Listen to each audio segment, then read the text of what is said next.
दोस्तों एक बार फिर से आप सभी का स्वागत है आपके अपने YouTube चैनल पिन फैक्ट में। देखो भाई, इंडिया और इंग्लैंड के बीच में टेस्ट सीरीज चल रही है और अगर आप मैच देख रहे हैं तो आपको कमेंट्री भी सुनने को मिलती होगी। लेकिन क्या कभी आपने सोचा है कमेंटेटर्स बनते कैसे हैं? कमेंटेटर्स बनने की एलिजिबिलिटी क्या है? उन्हें हायर कौन करता है? भाई उनकी सैलरी जो होती है वो कितनी होती है? और सिर्फ पूर्व क्रिकेटर्स को ही कमेंटेटर्स के तौर पर क्यों सिलेक्ट किया जाता है? दोस्तों 2019 के वर्ल्ड कप के बाद सुपर ओवर पूरी दुनिया में काफी चर्चा में रहा।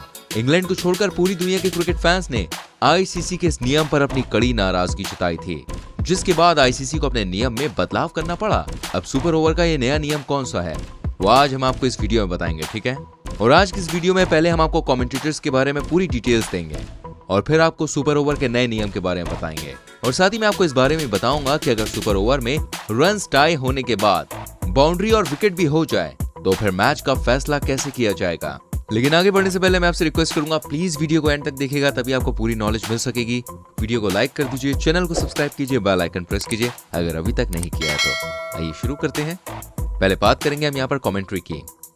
कमेंट्री में टाइम वेस्ट करने के बजाय सीधे मुद्दे पे आएंगे, ठीक है? सबसे पहला सवाल, कमेंटेटर्स बनने की एलिजिबिलिटी क्या है? तो भाई देखो सुन लो, कमेंटेटर्स बनने की सबसे बड़ी योग्यता जो चाहिए वो है स्पोर्ट्स नॉलेज। अब चूंकि हम क्रिकेट कमेंट्री की बात कर रहे हैं तो क्रिकेट में कमेंट्री करने वाले शख्स को क्रिकेट के एक एक नियम से अवगत रहना बहुत जरूरी है। नियम के अलावा बैटिंग और बॉलिंग के सभी तरीकों को भी अच्छे से समझना जरूरी है। दूसरी जरूरी चीज है भाषा की पकड़। जी हाँ, किसी भी भाषा में कमेंट्री करनी हो, कमेंटेटर को उस भाषा में फ्लुएंट होना बहुत जरूरी है। बोलने की स्पीड ऐसी हो जो बहुत ज्यादा तेज ना हो और ना ही बहुत ज्यादा स्लो हो। दोस्तों कमेंटेटर्स के लिए टॉकेटिव होना बहुत जरूरी है ताकि वो अपनी बातों से कमेंट्री सुनने में लोगों का इंटरेस्ट बनाए रखें।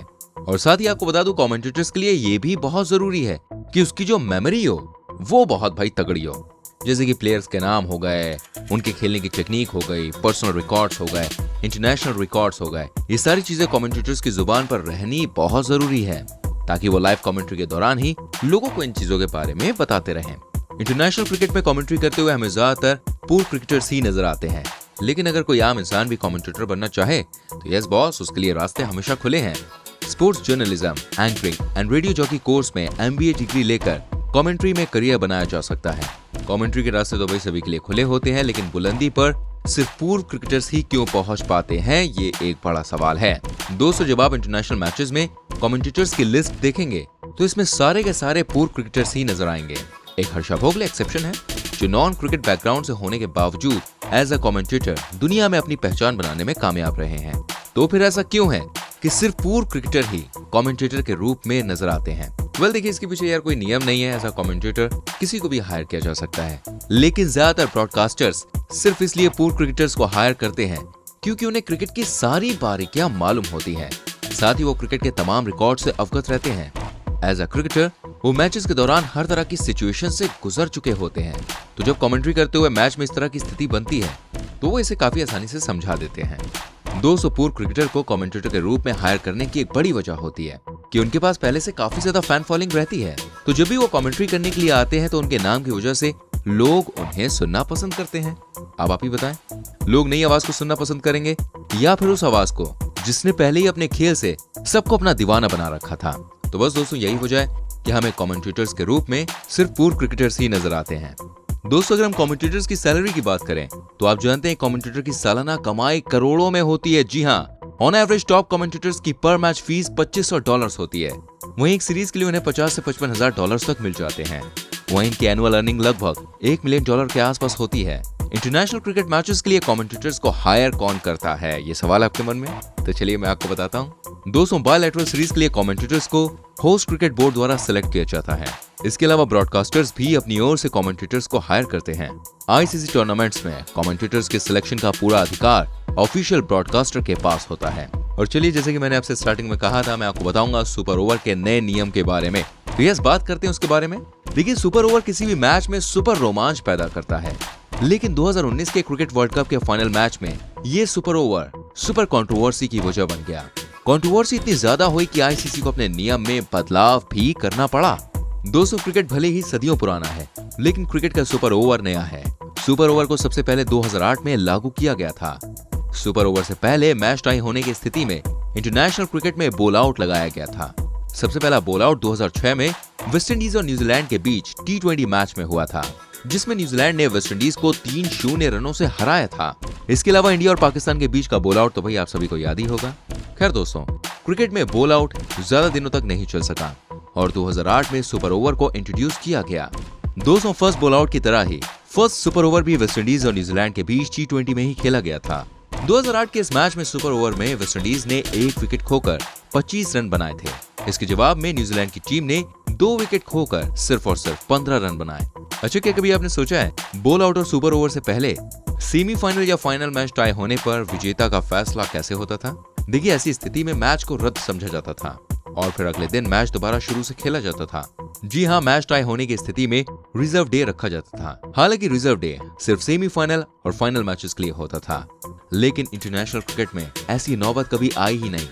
सुपर ओवर के नियमों की अगर बात करें तो मैच टाई होने की स्थिति में सेकंड इनिंग में बैटिंग करने वाली टीम सुपर ओवर में पहले बैटिंग करती है, लेकिन इससे पहले दोनों टीमों को अपनी बैटिंग सेलेक्ट करनी पड़ती है।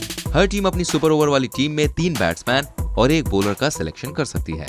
बॉलिंग टीम अपनी मर्जी से बॉलिंग एंड चूज कर सकती है। एक ओवर में किसी टीम के 2 बैट्समैन आउट हो जाए तो फिर उस टीम की इनिंग खत्म हो जाती है। अब ये बात तो आप जानते ही हैं, सुपर ओवर में जो टीम ज्यादा रन बनाएगी जीत का सेहरा भाई उसी का सर सजेगा। लेकिन अगर सुपर ओवर टाई हो जाए तो जिस टीम ने अपनी इनिंग में ज्यादा बाउंड्रीज लगाई हो तो उसी टीम की जीत होगी। 2019 के क्रिकेट वर्ल्ड का खिताब इंग्लैंड ने इसी नियम के तहत जीता था। लेकिन अगर दोनों टीमों के बीच नॉर्मल इनिंग में लगाई गई बाउंड्री भी एक बराबर रहती है तो फिर भाई विजेता का फैसला कैसे होता है? देखिए, इस सिचुएशन में ये देखा जाता है सुपर ओवर में किस टीम ने ज्यादा बाउंड्रीज लगाई है, और अगर सुपर ओवर में लगाई गई बाउंड्रीज भी बराबर होती है तो फिर ये देखा जाता है कि नॉर्मल इनिंग में किस टीम ने कम विकेट्स गंवाए हैं। जिस टीम ने कम विकेट गंवाए हो मैच उसके नाम कर दिया जाता है। लेकिन अगर दोनों टीमों ने एक बराबर ही विकेट्स गंवाए हो तो फिर क्या होता है? वेल, इसके आगे की सिचुएशन के बारे में आईसीसी ने भी नहीं सोचा था, तभी तो भाई इससे आगे कोई नियम थे ही नहीं। 2019 के वर्ल्ड कप में हुई कंट्रोवर्सी को हमें धन्यवाद कहना चाहिए, क्योंकि इसकी वजह से अब सुपर ओवर के ये सभी नियम बेईमानी हो गए हैं। विजेता का फैसला करने के लिए ना तो बाउंड्री काउंट की जाएगी और ना ही टीम के द्वारा गंवाए गए विकेट्स देखे जाएंगे। सीधा सीधा जो टीम सुपर ओवर में ज्यादा रन बनाएगी जीत उसी की होगी। वर्ल्ड कप से सबक लेते हुए इसके 3 महीने के बाद ही अक्टूबर 2019 में आईसीसी ने सुपर ओवर के नियमों में बदलाव कर दिया। इस नए नियम के तहत यदि किसी भी आईसीसी टूर्नामेंट के क्वार्टर फाइनल, सेमीफाइनल या फाइनल में मैच टाई होने पर सुपर ओवर खेला जाता है और सुपर ओवर भी टाई हो जाए तो फिर दोबारा से सुपर ओवर खेला जाएगा। अगर दूसरा सुपर ओवर भी टाई हो जाए तो फिर तीसरा सुपर ओवर, और तीसरा टाई हो तो चौथा। दैट मीन्स जब तक कोई टीम सुपर ओवर में ज्यादा रन बनाकर मैच अपने नाम ना कर ले, सुपर ओवर का सिलसिला भाई साहब चलता ही रहेगा। बायलैटरल सीरीज में भी विजेता का फैसला करने के लिए सुपर ओवर टाई होने पर और भी सुपर ओवर्स खेले जाएंगे।